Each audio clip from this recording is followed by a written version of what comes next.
Hi, I'm Janice Switlo, and today I'm going to be discussing the Statutes of Canada 2019 Chapter 4 Act, an act respecting First Nations, Inuit, and Métis children, youth, and families. This was commonly known as Bill C-92 before it received royal assent on June 21, 2019, and it came into force on January 1, 2020.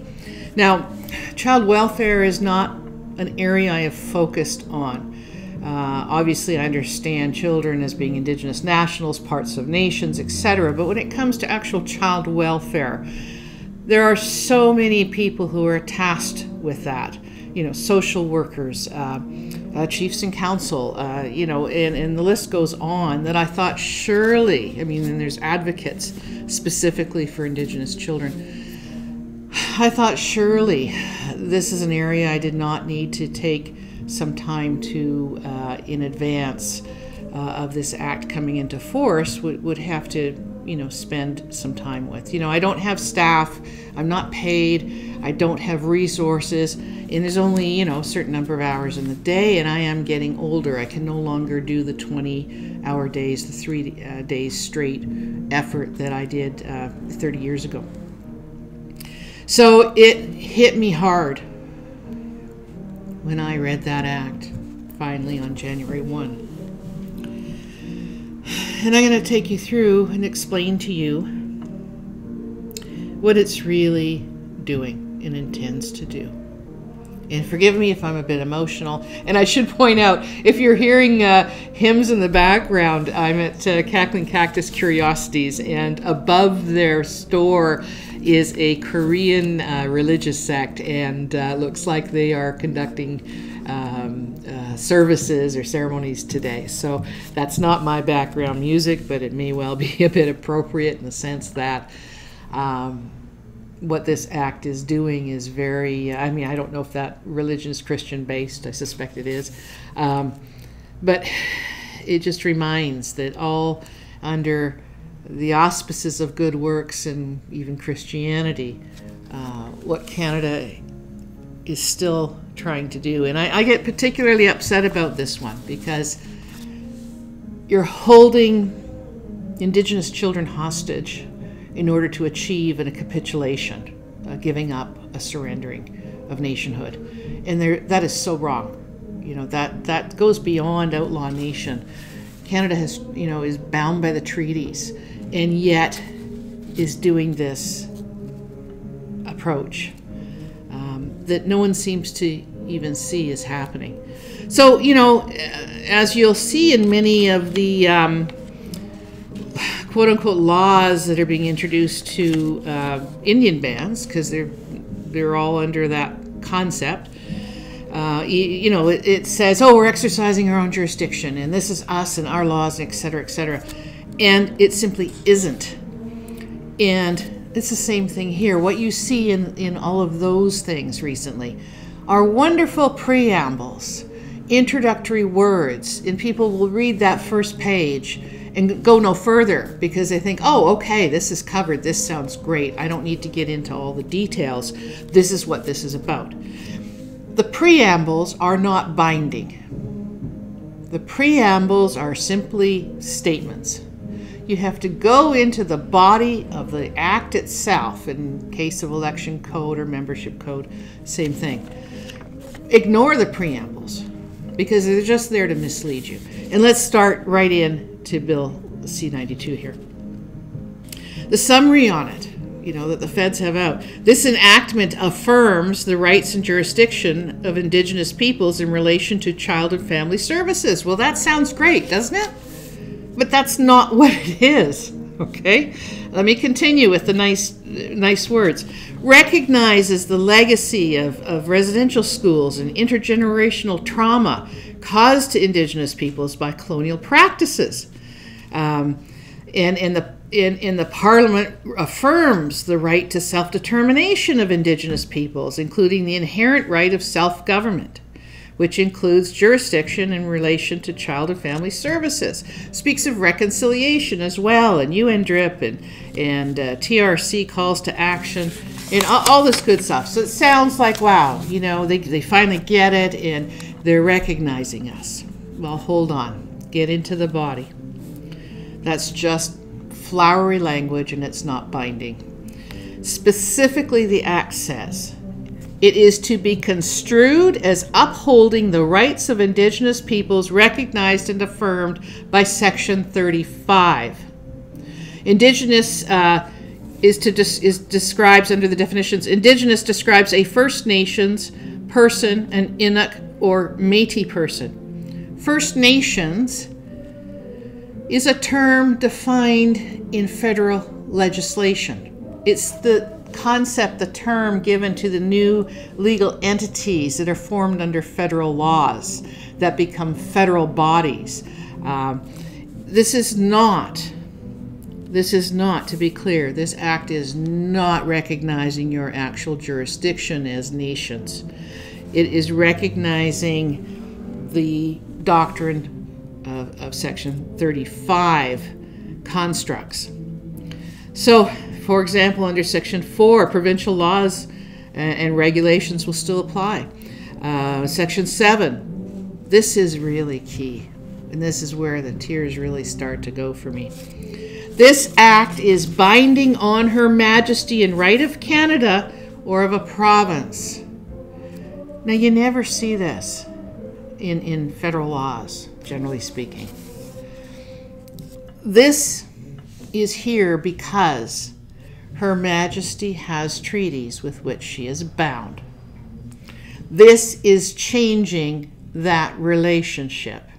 And this is purporting to bind her hands to say, these people are not nations anymore. They're going to willingly and voluntarily come under this. And they want to be part of Canada. They want to be a Canadian government. They want to pass federal laws as this Canadian body.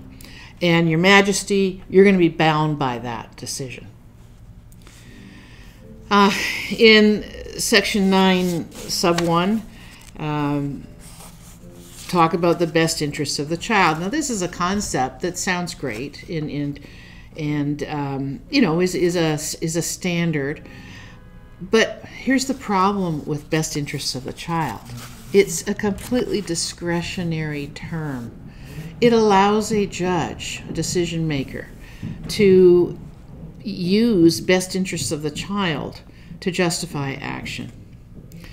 And it's ripe for abuse in a situation where you're actually achieving destruction of nations by holding their children hostage and putting in place, well, if you want to do better by them, then you have to capitulate. You have to agree you are only what we allow you to be under our Section 35 doctrine and under our federal laws. This is not a game. This is not about exercising your jurisdiction. And remember, this is about your children. Talk about taking your children away. Every child, you enter into this gets in place. Every child is taken away. Section 9, Sub 2, what's going to be preserved? Culture, cultural continuity, language, culture. Well, when you have a scenario where you're at war, and let's look at Quebec, for example, when they were defeated, conquered in war, they were able to negotiate that they would continue to be able to practice their Catholic religion. They would continue to be able to speak French. And it's moved on. They've negotiated French as an official second language, official language for Canada. And this is the sort of thing that's done when you enter into a peace treaty. Now remember, Treaties 1 to 11 are not peace treaties. There was no war going on. It was not like what was happening in the States with the Indian Wars. So everything is preserved except for the permissions granted to Her Majesty. There was no need to negotiate. Can I please speak my language? Can I please still have my culture? Can I please go, to powwows? And I'm sorry, I don't mean to disrespect. There are traditional powwows, but for the most part, there's a lot of lost connect between what happens today, and traditional powwows, if you will, that are conducted under Indigenous law and jurisdiction. So there was no need to negotiate that. And so why now? You have the treaties. There's no war. But is there? What they're doing by not meeting the standards that, remember, you're also deemed Canadians. So Canada is required to provide equitable resources and support to all those that Canada considers Canadians. And by squeezing you, by not having medical facilities and health facilities and support for the generational trauma that, guess who's responsible for through residential schools? Like, yeah, it's an admission here. We did this, and we're finishing you off now, right? It's tragic. Continuing through, and sorry, because I get, I try to keep this professional, but I'm very upset about this one. And I'm equally upset with people whose jobs are to be involved in this, to prevent this, to speak up and say, no, you need to improve our child welfare services. But we don't have to give up who we are. We do not have to hand over our children and only allow them to have access to their culture in order for you to meet your basic needs, not only under the Canadian standard, but even more importantly, under the requirements of treaty. Section 18, the inherent right of self-government is recognized and affirmed by Section 35 of the Constitution Act 1982, includes jurisdiction in relation to child and family services, including legislative authority in relation to those services and authorities to administer and enforce laws made under that legislative authority. Section 19, the Canadian Charter of Rights and Freedoms applies. The Charter only applies to Canadian governments. The very fact that in land claims, for example, in every one of these opt-in deals where they're putting who you are and your governance beneath Canada, key to that is ensuring that the Charter applies, because it doesn't. You are foreign governments. You are not Canadian governments. The Constitution Act doesn't apply to you. That's Canada's Constitution. You have your own Constitution. So there's another clear thing. Binding Her Majesty, making the Canadian Charter of Rights applies, Section 35 jurisdiction only, and of course this needs a coordination agreement before before things are exercised. And in that coordination agreement is with the minister for the feds and the government of each province. So why each province? Well, because they're putting this in place by treaty area. So you have Treaty 4 talks table. They want to do this, that the Indigenous group is the Treaty 4 boundary, and whatever body comes out of those tables will be the Indigenous governing body. That will be the Canadian body that is bound by and constrained by Section 35 and the Charter and the Canadian Human Rights Act as well. This means that those treaty boundaries, which are not your boundaries, they're boundaries for Her Majesty, now become your pens. They now become your boundaries. So just like before that she went across and got permissions by area, she's now going across to get your capitulation, by area. Section 21 is where it says that the law of the Indigenous group, community, or people is federal law. Section 32 and Section 34. 34 is for transition of laws to put this operational. In Section 32 is just generally speaking. The Governor and Council can make the regulations. The provinces can collaborate in that. There is no need to involve the Indigenous governing bodies if in the transition aspect. They're not required anything in the actual passing of regulations. But in the transition, if the Indigenous governing bodies were afforded a, quote, meaningful opportunity to collaborate, not even meaningful collaboration, just the opportunity to collaborate. What does this mean? This means that once you put yourself under this, then you no longer have the ability to pass the regulations. Now, what does this mean? What are the regulations? The regulations are the operational part. There's so much that's done through regulations. Laws are effectively changed through regulations. It gives the law the meat, the enforcement. You're giving all of that up to depend on the province and the feds to decide how you're going to do this, how your Aboriginal governing, Indigenous group governance is going to do this. Now remember, Indigenous group, Indigenous is defined as First Nations in Métis, not as you and I speak of Indigenous nations, for example, and nationals, Indigenous nationals of nations. This is whatever body that the feds choose to recognize. So as said, what's coming together at these treaty tables, because Treaty 1 to 11 were meeting for quite a few years. They were coming together as a body and moving and doing things and starting to understand that their country is more than these boundaries per treaty, that their nations have a number of treaties, not just 1 or 2 or 3. There's treaties 1 to 11 that cover a linguistic group, a huge area. So stepping in, Joe Wild's program, setting up, oh yeah, we're going to recognize your jurisdiction. We're going to affirm, right? And what they're really doing is bringing you under. They know you're not going to go to court and bring a Section 35 case.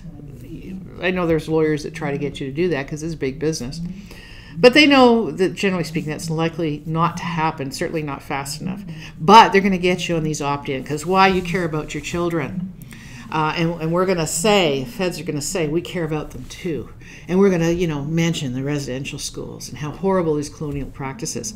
What do you think this is? This is a colonial practice. This is the next step of capitulation. This is an act, I'm sorry to say, it's an act of war. Why do I say that? Because there are treaties. Her Majesty's bound, Canada's bound. And by being so slippery about this, by being so charming and manipulative with all these nice words, knowing full well that not even the lawyers acting are getting it.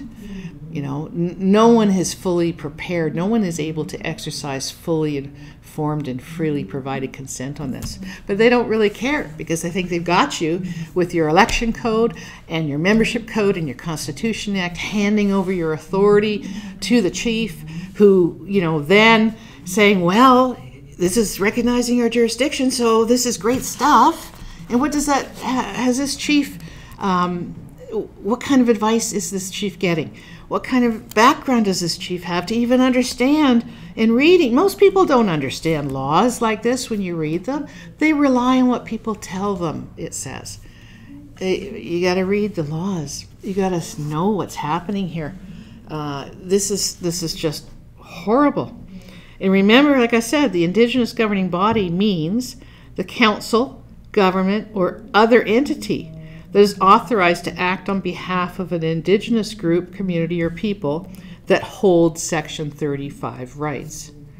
That's not about you as a nation. That's not about actual rights. What you're doing with this, and let's put this to the extreme. Your children are under this authority. Remember, Section 35 allows the government, where there's a meaningful economic objective or national interest, to push you aside. That includes, quote unquote, in the best interests of the child, to push the children aside, to push them off their land, to push them into heaven knows what that will be constructed. I hate to even imagine what's in store for children to come. This is not learning from past mistakes. This is building upon and perpetuating the same intent. And don't tell me that these government people don't know what they're doing. Don't tell me that Joe Wild's pushing these tables and the Jody Wilson-Raybould's and Minister Bennett don't know what they're doing. I don't accept that.